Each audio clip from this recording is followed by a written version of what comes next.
Anne Rice brought vampires back from the dead. Before her best-selling Vampire Chronicles, they were mainly seen as campy, unappealing B-movie types with a little erotic appeal.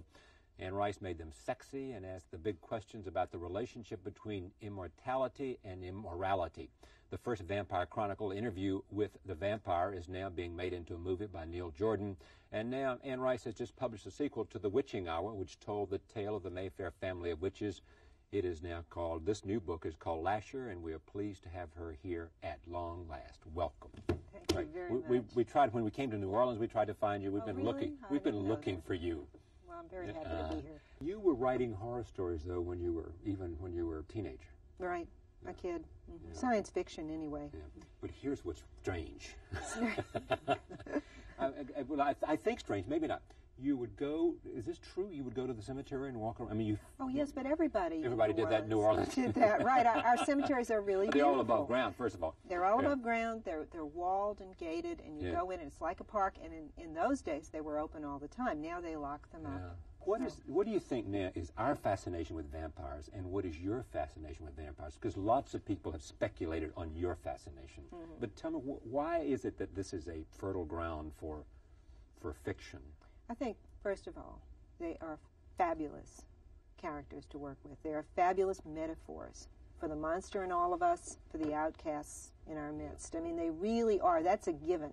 All you have to do is start writing about it and feeling it and looking at things through their eyes, and all of that comes. It's like discovering a treasure trove. It's really fabulous. I didn't do that. You know, it was there. It was right there in the material. But you didn't see, did you see it as, you just fell into it, and therefore you realized it was all there? Absolutely. Especially in those days, I wrote that way. I didn't know what was going to happen next. This was 76 or so, right? About 74 and 5. A couple of publishers rejected it. I mean, they didn't, nobody saw it as a wonderful beginning. Rejected it. And then my editor at Knopf loved it. Yeah. So we were off and running.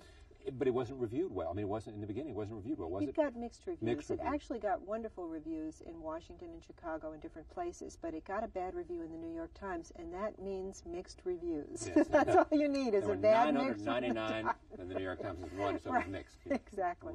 So that's really what happened to it. But did it have some fascination with you about immortality? As I said, this notion that they don't die. Definitely. I mean, it was a dark book, and it was about Louis, the vampire, being seduced into the whole thing, and then finding it monstrous and impossible, and yet not wanting to give up eternal life. So it was certainly, it must have been about my leaving the Catholic Church, leaving that whole wonderful... Why did you lose your faith?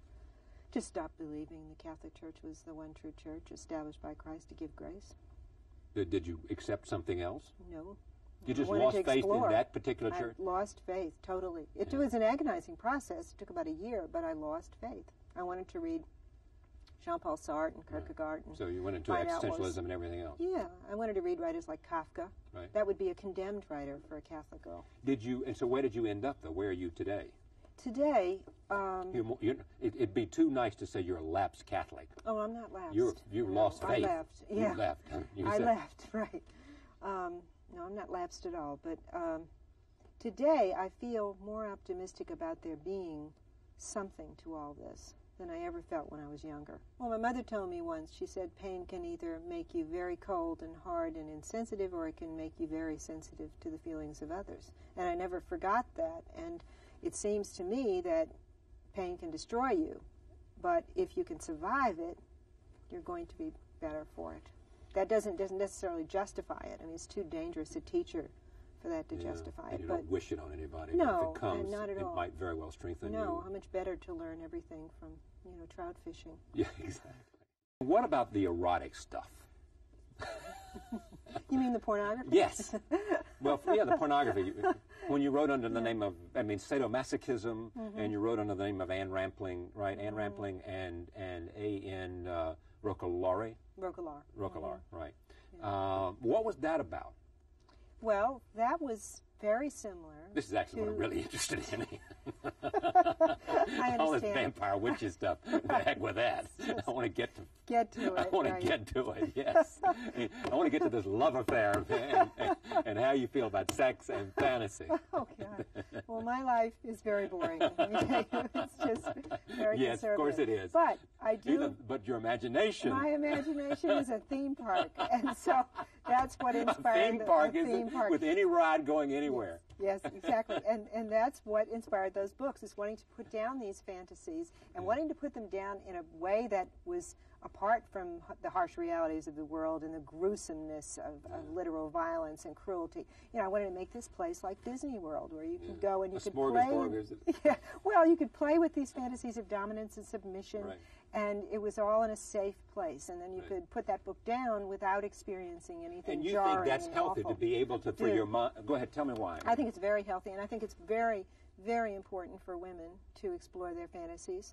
They have the right to explore their fantasies, and they usually don't. They usually, you know, I think men are very good at exploring their fantasies, and there's a great deal out there that indicates that men do this, that they want to know what they fantasize, and they do what they want. They go to big cities, to dominatrices and beautiful brothels, apparently, or so we're always told by the dominatrice in an interesting book, you know, that all her clients were senators and you know, all of this. Right, exactly. But women often don't get what they want, and they don't even know what they want. And I wanted to write what turned me on, really, and see if it didn't turn everybody else on. But they also jumped on you about your vampires, because they said you made them into sort of androgynous characters, and that you made the actual sucking of the blood an erotic experience. And I mean, I thought that's what it would be. You thought what? I thought that's what it would be, the drinking of the blood. That You it did. would be erotic. Sure, it would be intimacy if you lived off the blood. That must be a tremendous need and desire and erotic charge when you get it.